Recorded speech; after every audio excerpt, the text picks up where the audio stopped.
Welcome to the podcast, Love Them Knives podcast. And we have a special guest on this podcast.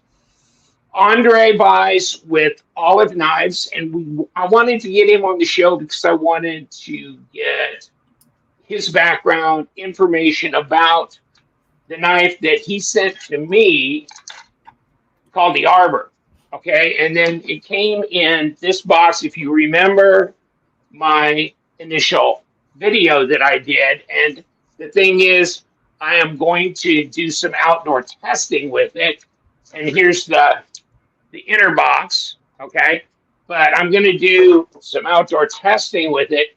And so I haven't got to that yet, but I wanted to have him on the program so he can tell us, more specifics about his background, kind of what it brought him to doing olive knives and that kind of thing.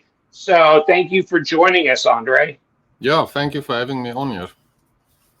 I guess start at the beginning as far as, when did you start doing things that had to do with either, tactical gear or any of that? Sure. Yeah, just a quick background for myself. I love going outdoors, camping, hunting, fishing, all those things. So that I grew up with. My parents always took us hiking into the mountains. I think I'm probably the youngest person that ever went up the highest mountain in South Africa.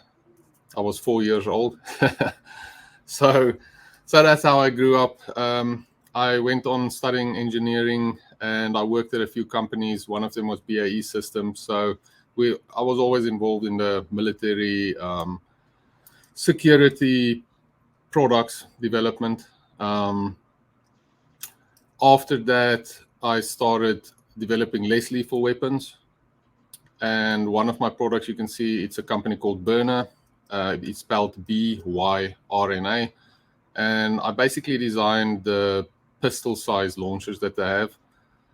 That was a kind of a passion for me because that's helping a lot of people, saving some lives. I recently moved on and decided I'm going to do my own thing. And one of the first things that came to mind was manufacturing knives.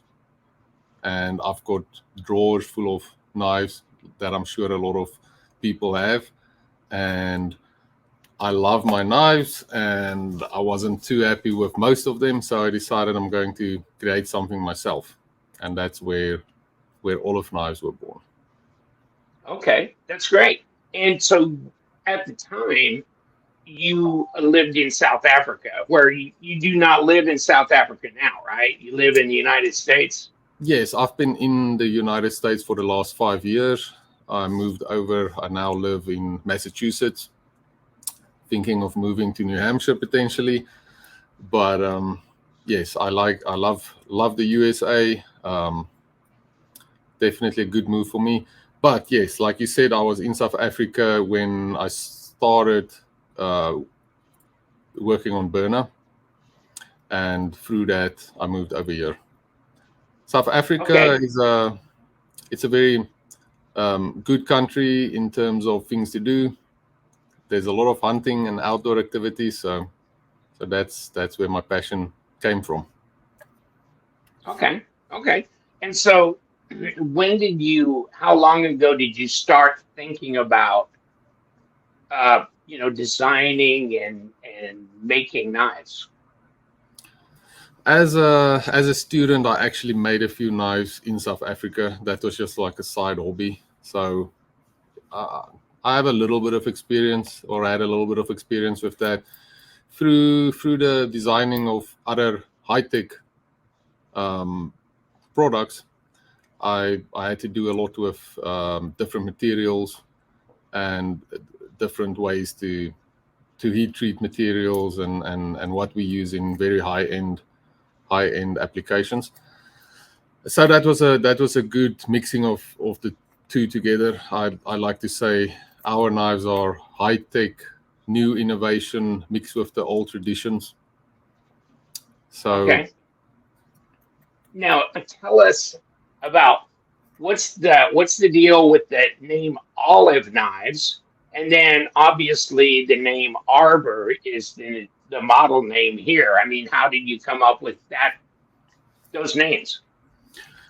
Olive, I figured, is something that people will remember. It's a little bit like the Apple computer, right? Oh, okay. It's an easy name to remember. It does have a little bit to do with my faith as well. Something I read that stuck with me. And then also there's a very good play on the word that we use. So you would see our slogan is outlive, outlast, and outplay. Sounds very similar to olive, and in olive is the word live. So I feel people need to get out a little bit and live their life, not just go through it as a robot. Quit scrolling and start strolling. You know, I mean, it's nice to. I mean, I saw this one commercial on TV, and it was like, "Get out of the house," and pulls them out into the valley, surrounded by mountains. And I go, Roseanne, wouldn't you like to get jerked through the TV screen into that area? It was beautiful. It's like, wow, and it just makes you think that it's so much wasted time where you could be really out in it. And there's beautiful places to go in this country, as you probably know. Yeah, New England this time of year during fall is just amazing. I've got my polarized sunglasses on, so I just keep on staring at all the trees. It's just so beautiful. Yeah, my wife, when she was very young, they lived in Connecticut.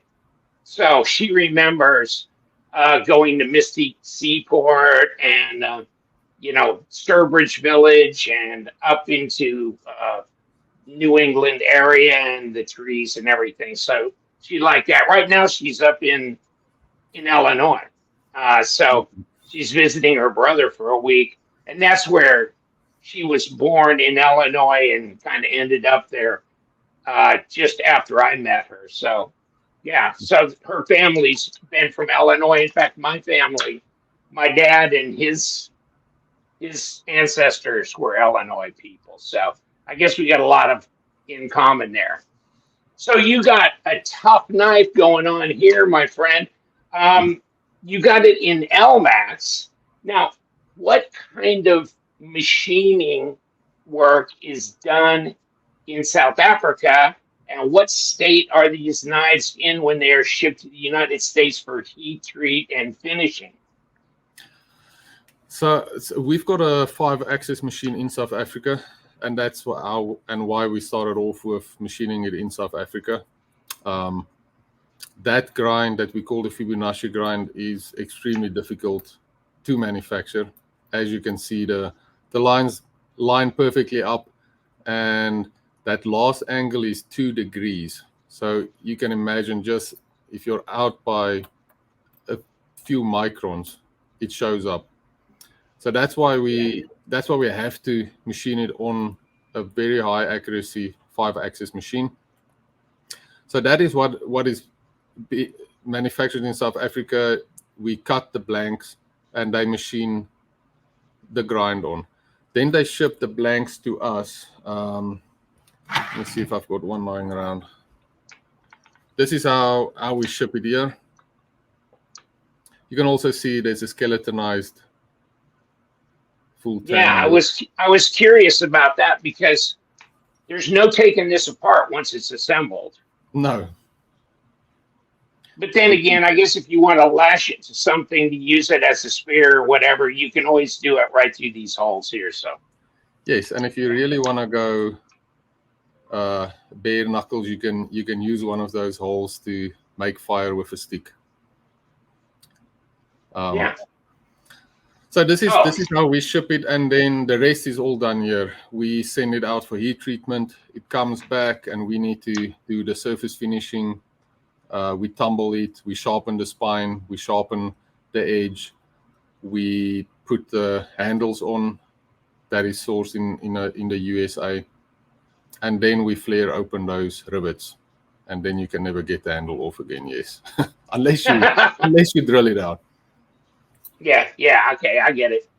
And so, where does the sheath come from? That is also a company in South Africa that manufactures that from Kydex. Okay. We Okay. do also have leather sheaths. Oh, okay. That I will didn't know that. that will be available very soon. I think that's definitely premium leather sheaths. So Okay, so what I go also ahead. want to throw out there, we are looking at manufacturing certain knives and knife lines in the USA, because I am a supporter of made in the USA. So if there's any manufacturers that feel they can help us, they're welcome to contact me. Yeah, I can think of a couple myself because I know people that have fixed blade knives made in the United States, and I That will help. know who they are. So yeah, I can give you that information. I'll email it to you. I'll try and get the rest. I mean, I'll try and get the specifics from the guys I know, and then I'll email that information to you. Okay. But yeah, there's some I good appreciate it. OEM fixed blade manufacturers in Yeah, the United States. I mean, we're a young company, so to get started, this is the route we had to take. It's still a good route, but the ultimate, we will have our own factory in the USA as well. Okay. Okay. Well, that's an eventuality. Right now, you've got the Arbor that's available on your website, and I'll put the link to your website down below. Um, any plan? Do you have another model? I can't remember. I haven't looked at your Yes, site now for a couple weeks. I can show this one. It's the pocket knife. Oh, that's right. Yes. We call it the Lenta, How do and you spell? How do you spell that? Lenta. Okay. Okay. Lenta. Okay. And it's a folding knife, and Yep. what's the dimensions of it? And it's available now, or what? It's going to be available in about a month. Okay. I Okay. can quickly give you the dimensions here. The first one that's gonna be released will have a tungsten carbide blade. While I Oh, look for that's that. interesting. So non-ferrous, right? Yes, and it basically has a Scandi grind with a small convex. Wow, it looks sharp. The blade itself is thin. It's 1.5 millimeters. Hmm. We're gonna have different handle options. This one is aluminum, black anodized. It will have a reversible clip on as well, and we've got a new method of using this lock bar. We have some compression springs in there, so the advantage there is it's completely open. If you get any dirt in here, you can just rinse it out or blow it out with air. Wow. Okay, another month. That's my hope. We're waiting for the production components to arrive, and I think we will be ready in about a month from now. Is that going to be made in South Africa now? No, this one will be assembled in the USA. The blade is not made in the USA. There's no tungsten carbide manufacturer currently in the USA that I know of, but the rest of it is. Okay. Okay. Well, that sounds interesting. Good. I'm excited about this. We will also bring it out in a stainless steel blade. We're probably going to end up going Magna Cut steel there. It will either be Magna Cut or Elmax, and it will also have that Fibonacci grind. Maybe we need to go into that grind and why I chose to. Yeah, why don't you explain that grind? Because there were a few people scratching their head about that. Yeah, so I've got a few outdoor camping, bushcrafting knives, and they typically use a convex grind. I think the convex is a great grind for that type of work. It is very strong and gives you good edge retention because of the extra material behind it. It's not going to chip as easy. The negative of a convex grind is that sometimes, depending on how thick the blade is, it's not as slicey, if you want to use that word. Where a full flat grind will give you better cutting ability. Okay. So this is kind of, I feel, the best of both worlds. You get that extremely tough geometry where it mimics almost what a convex will give you, but it's a little bit flatter, and so it's closer to a full flat grind as well. And then on top of that, because it's got different facets, it creates this almost non-stick geometry where, if you can imagine, if you're cutting onions, sometimes it will peel up on a thin blade that's got one flat grind on it, where this, every time it changes the angle, it tends to just release the material from the blade. Yeah. Okay. And on top of that, I think it looks amazing. Yeah, I mean, well, I'll tell you. Woo! I mean, this this is sharp. This is sharp. I mean, this is just floats right through. It's like the paper's running away from it. This is and for an outdoor use type camping style knife, that's sharp. Now, we spend a lot of time on sharpening the blade. We use at least 3 different belts to go down, and then the 4th belt that we put on is a leather belt, so we actually strop it as well. Okay. So when are you moving to Florida now? As soon as the snow comes, I'll come and join you there for a little bit. Because hey, why not? Didn't you tell me your wife wanted to go to Florida? She loves or maybe Florida, just especially when it's snowing up here. Yeah, I can imagine. So you've been 4 years up there? Yes, close to 5 now. Wow. Okay. Yeah, I'd be getting tired of that too. You got to head down. Hey, fly south. Fly south.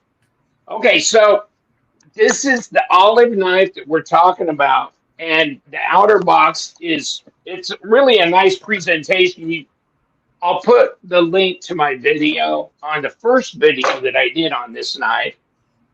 But the presentation of this is really nice, and on the ends, it's got little tabs so you can actually separate the box, and so it comes apart, which is nice. And then underneath, inside, the way it's done is, of course, now my fumble fingers, but pull this lid off. Ooh, it's like airtight.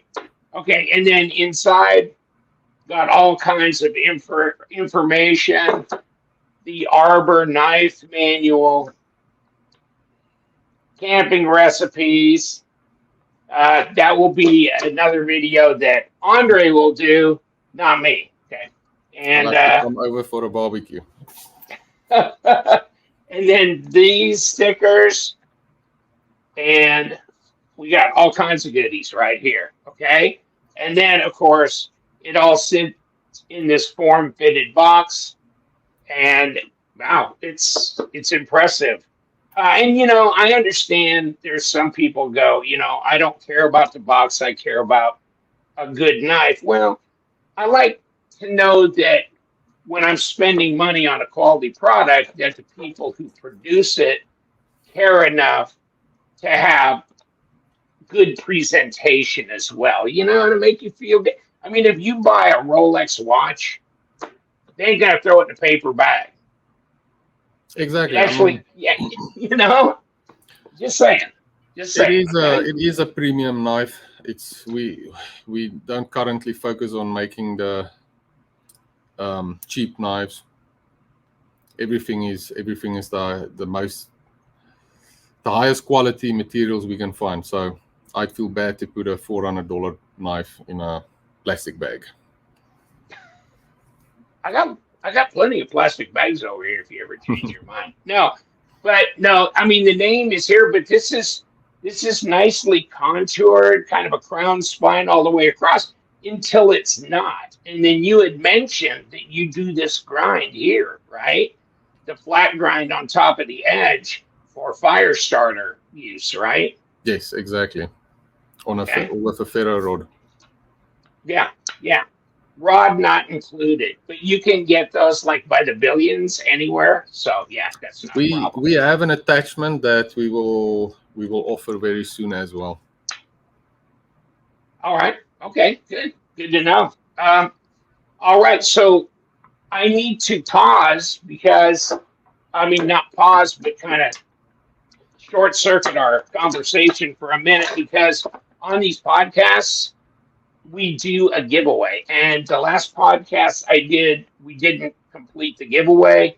It was a long, involved one. And the one before then was in late August. Okay. So this poor bastard's been sitting there not knowing he's the winner. And so here it is. It is Sean McDonald, 5518. You are the winner, and I'll put your information down below the video. Let's put this over here. But you, if you want to relive what it was, this was a little multi-tool from Olight. And then, of course, we had, and I don't know if I, yeah, we had, oh God, this is that nice little, what was that? Turtle Punk knife from QSP. And then the Knife Nuts Knife Vault, which is beautiful. It's nice inside. It's got a carbon fiber look to it. And then these stickers were put on there by the manufacturer, by, Knife Nuts podcast people. And then, of course, you get this. I don't know how it got in there, but you're going to get that. So you get the gravity knife. Probably the last one I had in my inventory. Some of them got given away in my 50,000 subscriber giveaway. There you go, Sean McDonald. Thank you so much for watching our last podcast. And please email me, lovethemknives@gmail.com, and I will send you that packet of loveliness. Probably also throw in a Love Them Knives koozie and sticker and that kind of thing. So there you go. Happy Halloween, Mr. Sean McDonald. Okay? All right. So what do you want to do? Did you want to do a giveaway? Sure. I think we need to do a giveaway. Okay. And give one would it look something like this? It will look exactly like that. Okay. So, but it won't be this because this is going out field testing. But if you would like one of these Arbor knives, yeah, see, this is a serious giveaway. This is no more jokes, no little $1.99 exo in plastic. This is a real deal, Holyfield. So I hope we have a bunch of people participate in this. And just notice that this thing's quality. This thing's multi-generational. I've known guys that had a charade knife or some other brand that I didn't think too much about, but it had been handed down to them by their grandfather or something. So, I mean, knives can last generations. And something like this, that's a premium knife like this, I mean, just take care of it, right? Take care of it. But this thing is, I mean, you put it in your hand, the ergos are so good, but this thing is built like a Mack truck. I mean, this thing, I don't know how you're going to injure something like this. I can guarantee it's going to last for generations because if something happens, let us know and we'll replace it. But I'd like to have a nice story with that thing. Yeah, yeah, because we want the video of how you did that. If you, the front end of a Mack truck and you and your buddies tried to lift it, whatever, I don't know, but it's going to take some shit. I mean, but just think about it, because put this in your hand and feel the ergos. Really, and like I did in my video, it's thinner here up at the top, and then it gets thicker here and thinner here, and it really fits that palm swell of your hand so nicely. Wow. And it's got the little choil area in here that at least gives you a break if you're doing some stropping, because if you don't let it get too far down the road, of using it, you can usually strop it back to pretty damn sharp. Oh, and this will kind of keep it out of the way on your strop and let you get right up to there. So, yeah, you're in good shape. So, what you need to do to win the Arbor from Olive Knives is to put a comment down below and watch for our next podcast and our podcast. Or we can just put up a brief little video to announce the winner, I guess, if you want to, because I never did think about this. But I mean, just Sure. when you want it to run, like a week, 10 days, 2 weeks. We can do it quick. We can do a week. Okay. So Sure. in a week, we're going to announce the winner. So watch my channel, and I'll also post it on my Instagram and Facebook about the giveaway, and I will put the date. Okay, since this is basically the 1st of November, it's the 31st of October, so 7 days from now would be the 6th, right? The 6th of November. So we could do that. That's the day after Election Day. It is 6th of November. Let's not go there. But yes, I will, and I will put it on my Instagram, my Facebook, and of course you will see this podcast. And I will try and get this posted as soon as possible so people have a full week to appreciate this and get their comment down below. Just remember, follow up. I will announce it and come back and chat. And if you're the winner, what can I say, buddy? You're yeah, you won something. There's for sure. And I will throw in. I will throw in a Love Them Knives hat. Now you can either have the trucker style or the one where it's all black all the way around, adjustable in the back in a different with the Velcro instead of this. And I Love Them Knives koozie. And these will truly keep your beer cold, especially if it's like 25 degrees outside. It'll keep your beer cold, guaranteed. No, it will. Even in Florida, it's like 84 degrees outside. So I'll throw in a hat, a koozie, one of my glow-in-the-dark patches. You'll be getting a knife. You be the man now. You be the man. Okay. What else? What do you think? I think that's amazing. Yeah, I think it is too.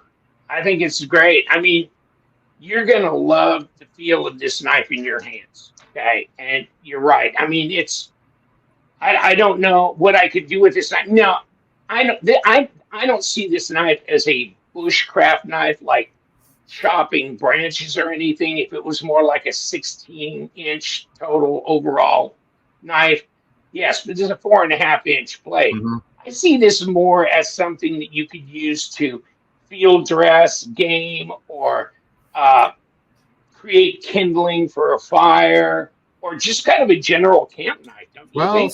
so you can do almost anything with this. To be honest, I've used it a lot for chopping, but then I grab it like this with my last 2 fingers there. Oh, Normally, you'd want to have your lanyard around your hand then, but this thing like this chops amazingly. okay. Well, I have yet to do my outdoor demo, but yes, I will give it a shot because I got a tree in the side yard that sustained some damage from the last hurricane. Was it Milton? I losing track of them. Hurricane Milton. So,